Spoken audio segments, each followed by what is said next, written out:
Boa noite a todos.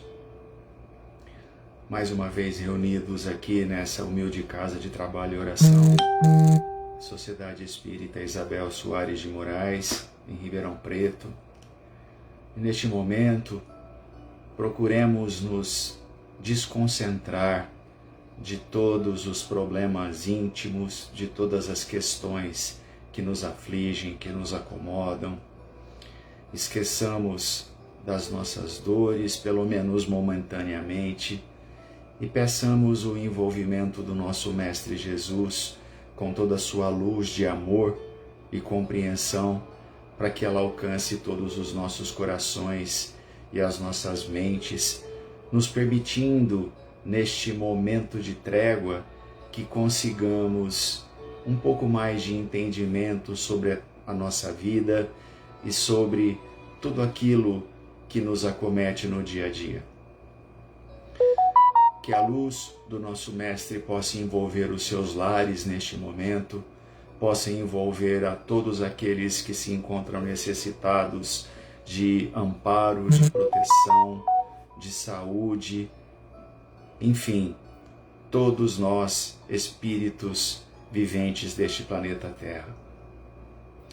Pai nosso que estais no céu, santificado Senhor seja o vosso nome. Venha a nós o vosso reino, seja feita, Pai, a tua vontade, assim na terra como no céu. O pão nosso de cada dia nos dai hoje, Senhor. Perdoa as nossas dívidas, assim como perdoamos os nossos devedores. Perdoa as nossas ofensas, assim como perdoamos os nossos ofensores, e não nos deixe, Senhor, cair em tentação, e livra-nos da prática de todo o mal, que assim seja. Bom, meus amigos, mais um sábado aí de estudos e reflexões do livro Fonte Viva, onde nós estudaremos hoje o capítulo 103, denominado Esperar e Alcançar. O livro Fonte Viva, psicografado por Francisco Cândido Xavier, pelo Espírito Emmanuel, é uma das grandes dádivas de luz que nos ajudam a entender melhor a todos os ensinamentos que constam no Evangelho do nosso Cristo. É extremamente importante que nós estudemos o Evangelho. Mas por que essa questão? A doutrina espírita, ela sempre nos ensinou que o Evangelho, a Boa Nova, ela é, na verdade, o resumo de um espírito que caminha com Deus na sua maneira plena, que caminha com Ele na sua essência. E esse espírito iluminado, ele compartilha conosco todas essas experiências, às vezes de maneira simbólica, às vezes por parábolas, sempre no objetivo maior aí da doutrina, estudando o Evangelho para nos dar oportunidades de novas lentes, a partir de toda a união desses ensinamentos que o Evangelho ele compreende, desde no âmbito da filosofia, desde o âmbito da ciência e da própria religião. Porque assim, estudando o Evangelho, ele nos facilita que olhemos todos esses ensinamentos com um novo prisma, com uma nova compreensão, com um novo entendimento. Diferente, muitas vezes, do entendimento que nós temos, retrógrados, de entendimentos antigos, ajudando a todos nós aí a quebrarmos todos os paradigmas que nos incomodam e que muitas vezes nos atrapalham. Assim, o Evangelho, ele nos dá a oportunidade de um novo olhar, de uma nova perspectiva, fazendo-nos entender que a Boa Nova, a dádiva dada pelo nosso Mestre Jesus, ela é o nosso maior tesouro. Por isso que Jesus, dentro da sua grandiosidade, dentro da sua excelsitude, nosso governador espiritual do nosso orbe, nosso exemplo de espírito de máxima grandeza, Jesus, também considerado como o nosso médico, o médico de todas as nossas almas, ele nos trouxe a boa nova. Enfim, através da entrega da boa nova, do seu evangelho de luz, Jesus nos trouxe a esperança, sempre motivando-nos a tudo, sempre nos trazendo conforto e entendimento de todas as dores e sofrimentos sem nunca esmorecer. Então, o entendimento de hoje, a palavra principal, uma delas que nós vamos falar é a esperança. E o capítulo 103, ele começa com a seguinte frase de Paulo de Tarso na primeira carta aos Hebreus, dizendo o seguinte, abre aspas, e assim, esperando com paciência, alcançou a promessa. Fecha aspas, Paulo Hebreus 6:15. Então, qual que é o objetivo do nosso estudo hoje?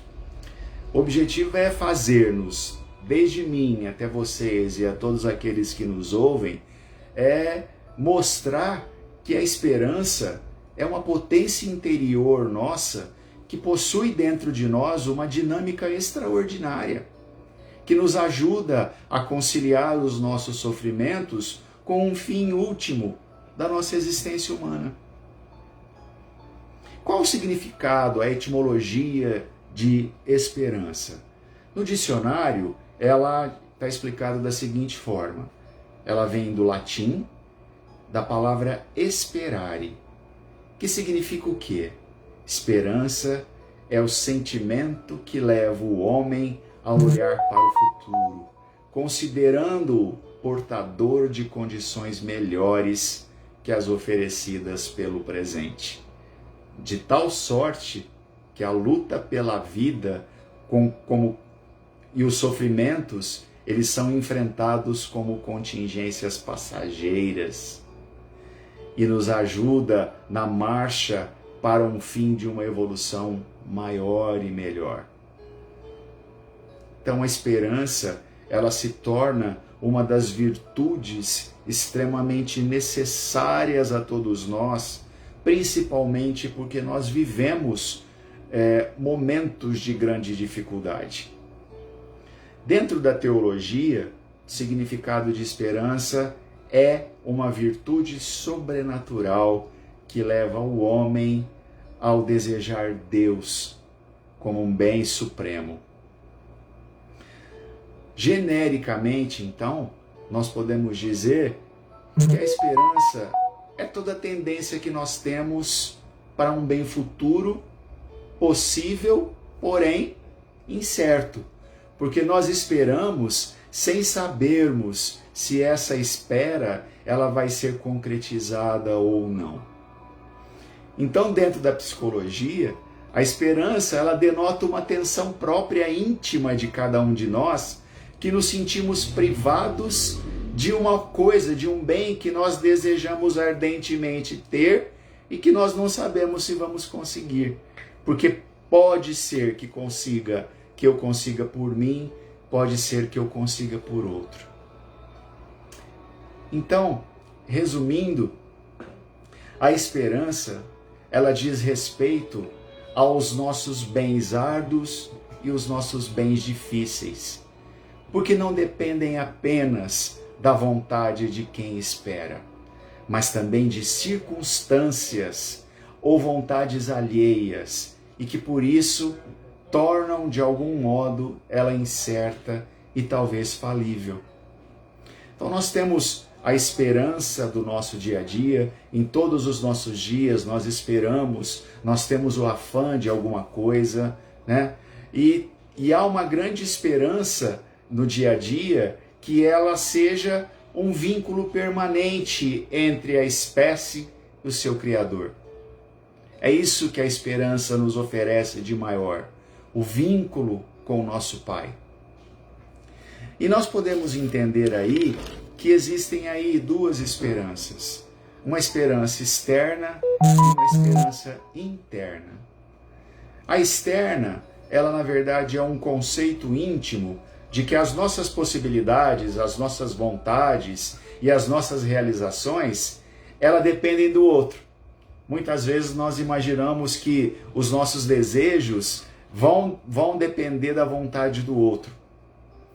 Aí nós não nos esforçamos para que tudo isso aconteça para nós. Então a esperança externa, ela nos provoca um estacionamento, porque ela não nos impulsiona ao nosso desenvolvimento. Ao passo que a esperança interna, ela é na verdade já resultado de uma transformação íntima dentro de nós, de um amadurecimento que nós conquistamos, e conclui que os nossos desejos, na verdade, eles são iluminados e eles acontecem de dentro para fora, nunca de fora para dentro. Nós, criaturas humanas, nós possuímos muitas crenças equivocadas. Nós entendemos, por exemplo, que quando nós nos sentimos infelizes ou desesperançados, no desespero, nós acabamos influenciando o nosso espírito, o nosso pensamento e todas as energias à nossa volta de uma maneira um tanto negativa, julgando-nos que nós não somos capazes, que nós não somos felizes, que nós não conseguiremos fazer aquilo que nós desejamos. E tudo isso acaba abalando o quê? A nossa fé.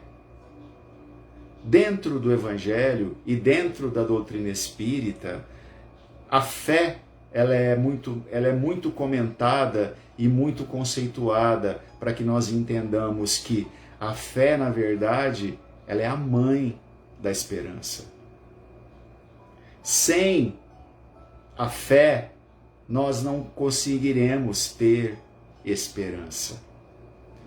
Então, se nós unirmos as nossas individualidades, as nossas forças individuais, unindo aí a fé humana, que é a fé de acreditarmos em nós mesmos, junto com a fé divina, que é a fé de acreditar que nós somos guiados, protegidos e orientados por um Deus maior, pelo nosso Criador, nós chegaremos a patamares aí inimagináveis e num progresso verdadeiro.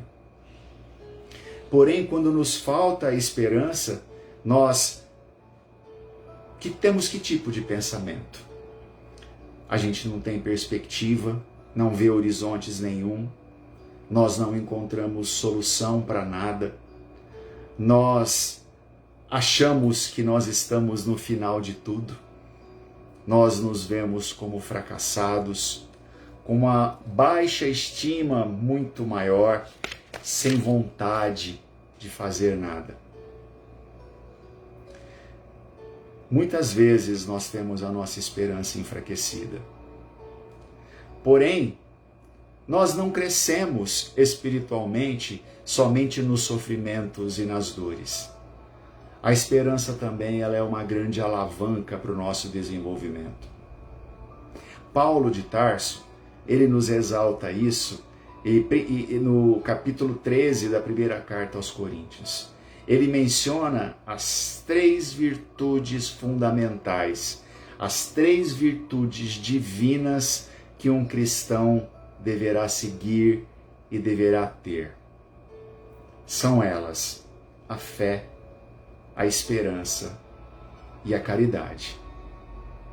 Essas 3 maiores virtudes de luz nos influenciam pelas virtudes humanas, ou seja, elas nos influenciam e nos propiciam que nós nos desenvolvamos nas virtudes humanas da paciência, da prudência, da perseverança, da força de vontade, da benevolência.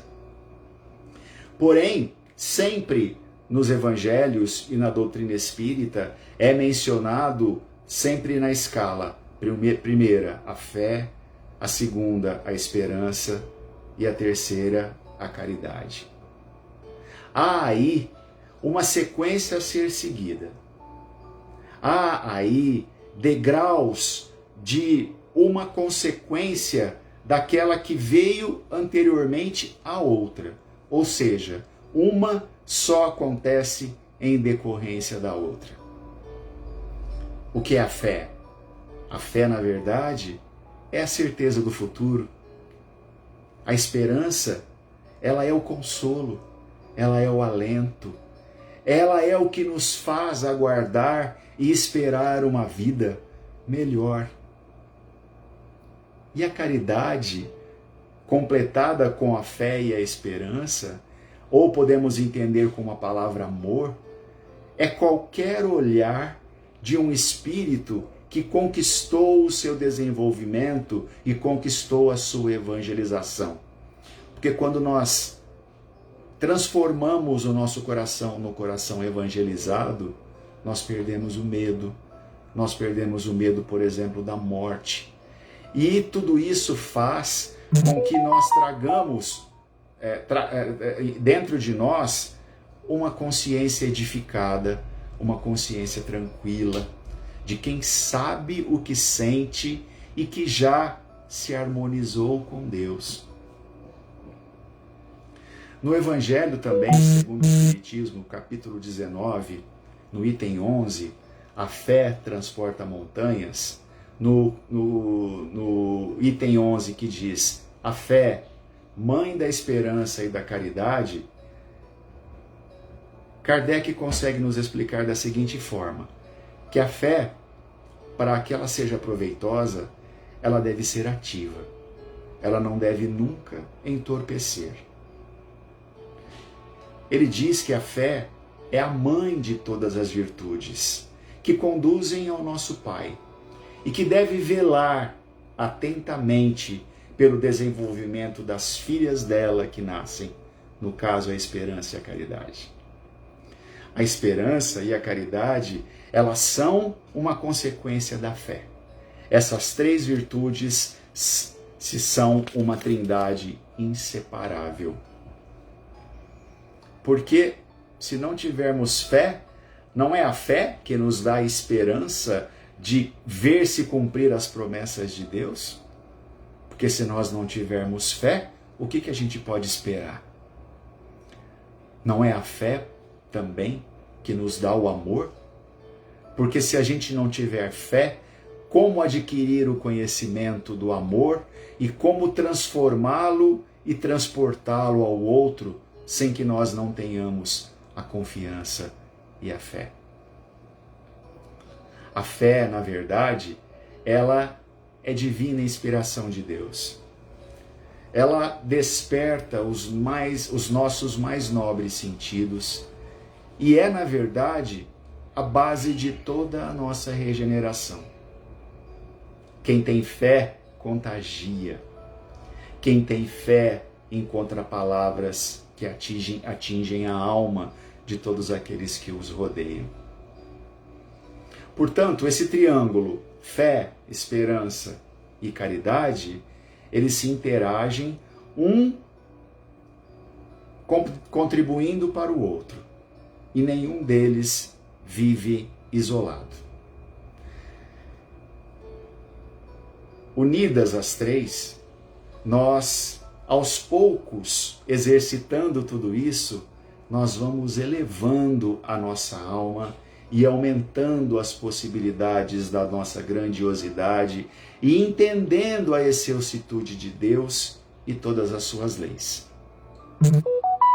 Só que para sustentar toda essa luz dentro de nós, para que a gente consiga tudo isso, é necessário o nosso sacrifício pessoal.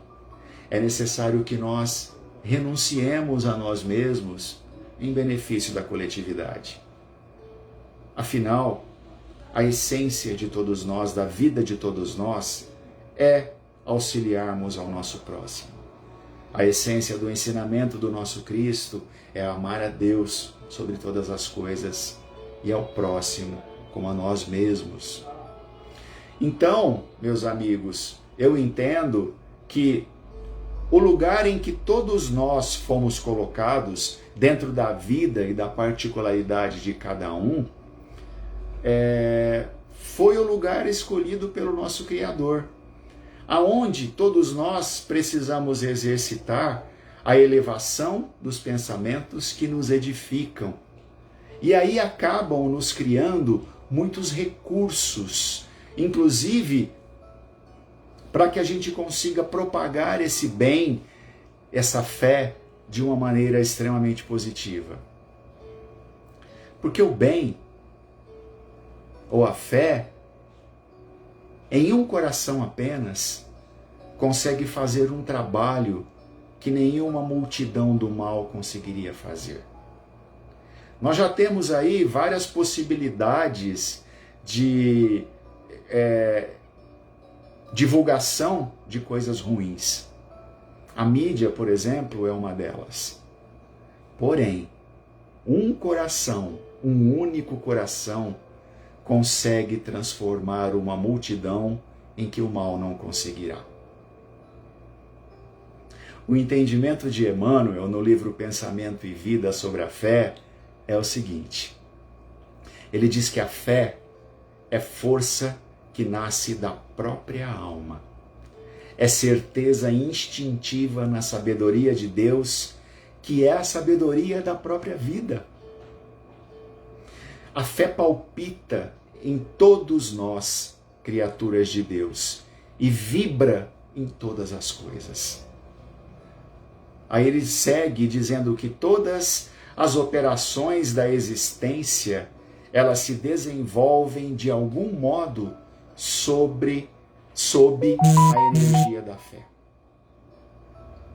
No contexto do Evangelho, a fé representa fidelidade.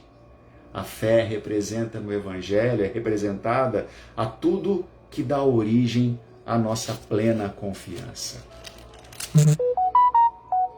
Nós dissemos no estudo passado, nós comentamos sobre o casamento, né? Vocês lembram? A nossa relação com Deus, eu expliquei da última vez, que ela é representada no Evangelho por um casamento. Então o casamento, ele significa uma união íntima entre a criatura e o Criador.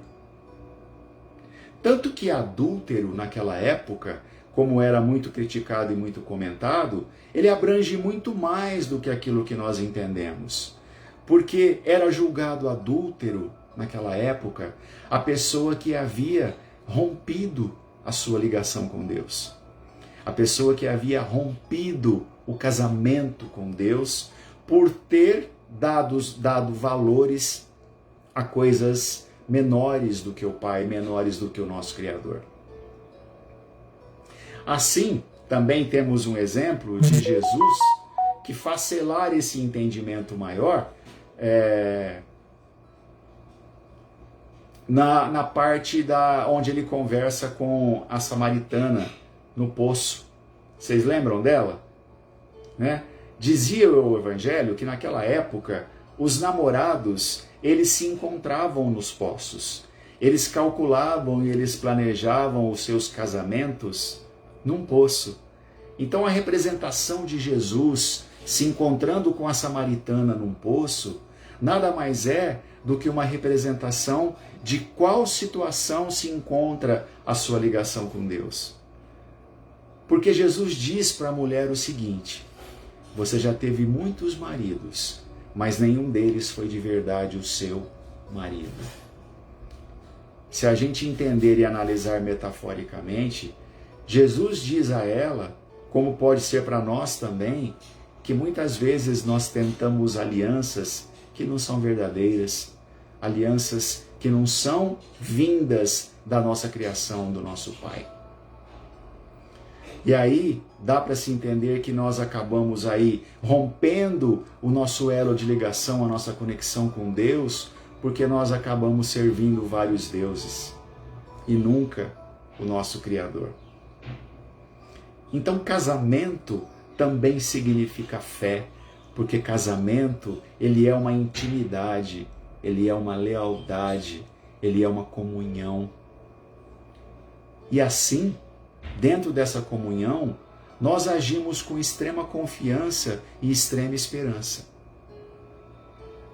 Então, quando Jesus diz, a tua fé te salvou, como várias vezes ele disse no seu evangelho, quando as pessoas o procuravam e buscavam os milagres feitos por ele, como por exemplo, Jesus disse a Públio Lentulus, não dizendo que a fé dele havia salvado a filha, mas a fé da esposa dele que salvou a filha.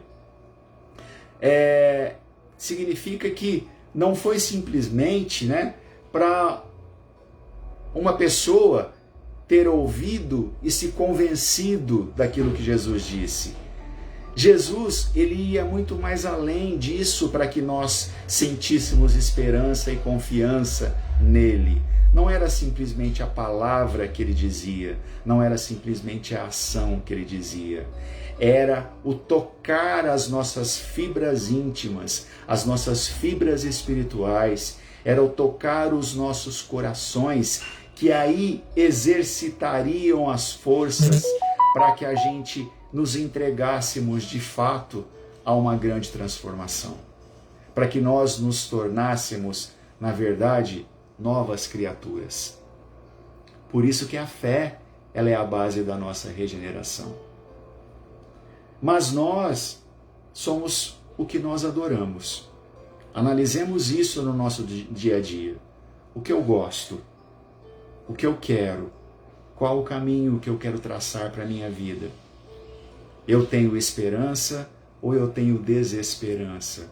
Porque se eu tiver desesperança, eu preciso reconstruir dentro de mim a minha fé. Eu preciso entender que eu sou criatura de Deus. E sendo criatura de Deus, eu possuo a chama divina do Criador dentro de mim e uma terra dentro do meu coração, esperando uma sementeira para que ela seja cultivada, para que ela germine, para que ela cresça dentro de nós e nos transforme em árvores que dão frutos, frutos de bem, frutos de amor, frutos de compreensão, frutos de luz. Não nos desesperancemos pelas dificuldades que nos acontecem. São nelas que nós crescemos. E é principalmente na manutenção da esperança que nós temos em vencê-las é que nós conseguiremos. Então, esperando com fé e com confiança, nós também alcançamos. Com certeza. Mas é necessário que nós mantenhamos dentro de nós a fé viva. Principalmente, como diz Kardec, além de ser uma fé viva, que fé viva, na verdade, é uma fé cheia de ações, não uma fé que fica só incutida no nosso pensamento, termos também uma fé raciocinada, uma fé que nos ajude à compreensão e ao entendimento de tudo que nos acomete e de tudo que acontece. Isso a doutrina espírita ela tem em todas as suas páginas, de maneira explícita e que contribui muito para que nós consigamos a mudança íntima que todos nós buscamos. Só que para isso, nós precisamos da fé, da esperança e da caridade. Assim, desenvolvemos a nossa força de vontade. Assim, nós conseguiremos nos tornar pessoas melhores, que é o que nós buscamos todos os dias. Na verdade, todos aqueles que me ouvem nesse momento, isso incluindo a mim, eu penso que estão aqui comigo na busca de um entendimento maior e na busca aí de um desenvolvimento maior nos seus raciocínios. Não é verdade? Então, eu creio que tudo que nós temos de oportunidades, nós devemos aproveitá-las. E todos os dias Deus nos dá essa oportunidade. Eu gostaria de ler para vocês uma parte que eu achei muito interessante no livro Jesus no Lar, no capítulo 18, denominado A Bênção do Estímulo. Eu vou ler para vocês e gostaria que vocês depois relessem nesse capítulo, pode ser buscado pelo Google também em PDF, para que vocês assim consigam raciocinar melhor sobre essa grande mensagem que Jesus nos passa neste capítulo. Então o livro é Jesus no Lar, psicografado pelo espírito de Neio Lúcio. Comentavam os aprendizes que a verdade constitui dever primordial acima de todas as obrigações comuns. Quando Filipe afiançou que, a pretexto de cultuar-se a realidade, ninguém deveria aniquilar a consolação. E talvez por reportar-se André à franqueza com que o mestre atendia aos mais variados problemas da vida, o Senhor Jesus tomou a palavra e contou atencioso. Vamos lá a história. Devotado chefe de família, que lutava com bravura por amealhar recursos com que pudesse sustentar o barco doméstico, depois de desfrutar vasto período de fartura, viu-se pobre e abandonado pelos melhores amigos, de uma semana para outra, em virtude de enorme desastre comercial. O infeliz não soube suportar o golpe que o mundo lhe vibrava no espírito e morreu, após alguns dias, ralado por inanimáveis dissabores, ralado pela desesperança. Entregue a si mesma, ao pé de 6 filhos jovens, a valorosa viúva enxugou o pranto e reuniu os rebentos ao redor de velha mesa que lhes restava, e verificou que os moços, amargurados, pareciam absolutamente vencidos pela tristeza e pelo desânimo. Cercada ela então de tantas lamentações e lágrimas, a senhora meditou, e em seguida dirigiu-se ao interior, de onde voltou sobraçando pequena caixa de madeira, cuidadosamente cerrada, e falou aos rapazes, seus filhos, com segurança. Meus filhos, não nos achamos em tamanha miserabilidade. Neste cofre aqui fechado, nós possuímos valoroso tesouro que a previdência paternal lhes deixou. É fortuna capaz de trazer a nossa felicidade geral. Entretanto, vamos combinar uma coisa? Os maiores depósitos do mundo desaparecem quando não se alimentam das fontes do trabalho honesto e do trabalho produtivo. Em verdade, o nosso ausente, quando desceu ao repouso, nos empenhou em dívidas pesadas. Todavia, não será justo o esforço pelo resgate com a preservação do nosso precioso legado? Aproveitemos o tempo, melhorando a nossa própria sorte, e, se concordam comigo, abriremos a caixa mais tarde, a menos que as exigências de pão se façam insuperáveis. Então ela fez uma combinação com os filhos. Eles não abririam a caixa, que ali, segundo ela, continha valores que sustentariam a tranquilidade deles, enquanto não precisassem. Assim, belo sorriso de alegria e reconforto apareceu no semblante de todos. Ninguém discordou da sugestão materna. No dia seguinte, os 6 jovens atacaram corajosamente o serviço da terra.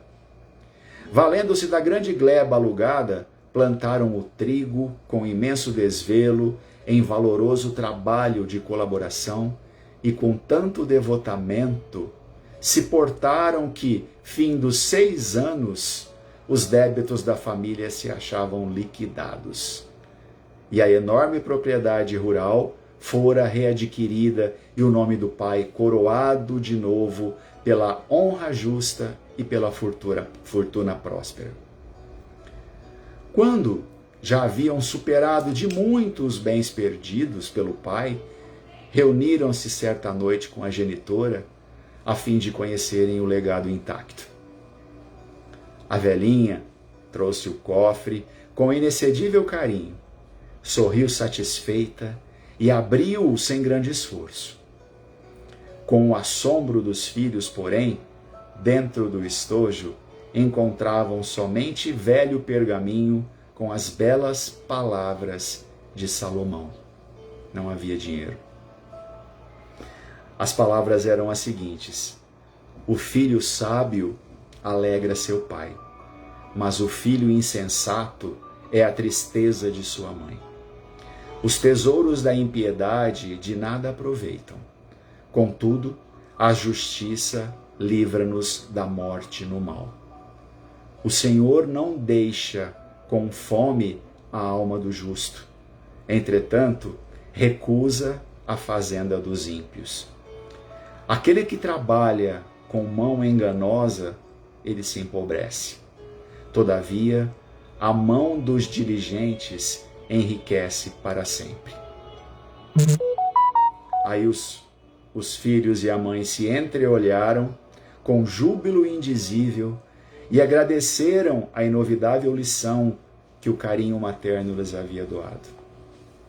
Silenciou então o Mestre Jesus sobre a expressão de contentamento e curiosidade dos discípulos e, finda ligeira pausa de silêncio, terminou sentencioso: quem classificaria de enganadora e mentirosa esta grande mulher? Seja o nosso falar sim, sim e não, não nos lances graves da vida, mas nunca espezinhemos a bênção do estímulo nas lutas edificantes de cada dia. O grelo tenro é a promessa do fruto. A pretexto de acender a luz da verdade, que ninguém destrua a candeia da esperança. Lindo, né? Muito lindo. Cabe a nós, né? Estimularmos a todos aqueles que estão à nossa volta. Muitas vezes eu também posso me sentir desestimulado, mas os amigos, os irmãos, aqueles que nos rodeiam, nos estimulam. Como mesmo disse o Evangelho, como mesmo disse Paulo, que a fé ela é mãe da esperança e da caridade, nós também temos as nossas ligações com o nosso semelhante. E à medida que nós vamos compreendendo e entendendo tudo, as coisas se tornam mais fáceis, mais amenas, os nossos ombros se tornam menos pesados. Porque à medida que nós buscamos a liberdade do Espírito, na verdade, mais e maior trabalho nós abraçamos. Porque o Espírito que é de Deus, o Espírito que acompanha e que vibra no Evangelho do Cristo, ele trabalha incessantemente, assim como Cristo e nosso Criador o faz.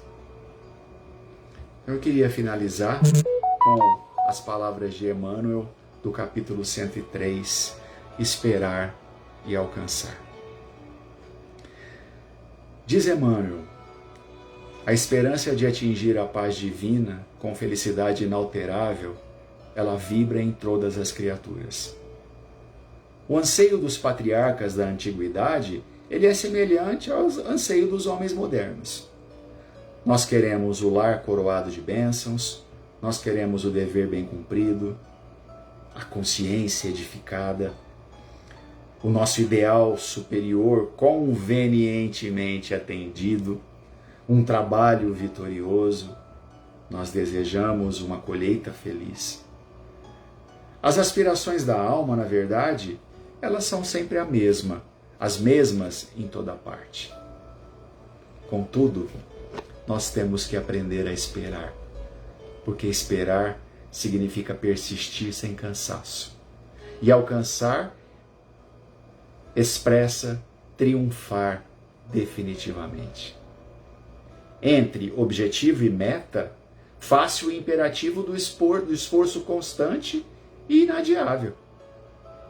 Para que nós alcancemos a nossa meta, é necessário o nosso trabalho, o nosso suor, a nossa renúncia, a nossa dedicação. Esperança não é inação. A paciência, na verdade, ela traduz obstinação pacífica na obra que nos compromete realizar. Se pretendes materializar os teus propósitos com o Cristo, Guarda a fórmula da paciência como a única porta aberta para a vitória. Há sofrimento em teus sonhos torturados? Incompreensão de muitos em derredor de teus desejos? A ingratidão e a dor te visitam o espírito? Não chore perdendo os minutos, nem maldigas a dificuldade. Aguarda as surpresas do tempo, agindo sem precipitação. Se cada noite é nova sombra, cada dia é nova luz. Lembra-te de que nem todas as águas se acham no mesmo nível e nem todas as árvores são iguais no tamanho, no crescimento e na espécie. Recorda as palavras do apóstolo dos gentios. Esperando com paciência, nós alcançaremos a promessa. Não te esqueças de que o êxito seguro não é de quem o assalta, mas sim daquele que sabe agir, preservar e esperar por ele. Eu espero que, de alguma forma, a mensagem esperança tenha podido aí aumentar as potências de cada um de nós, né?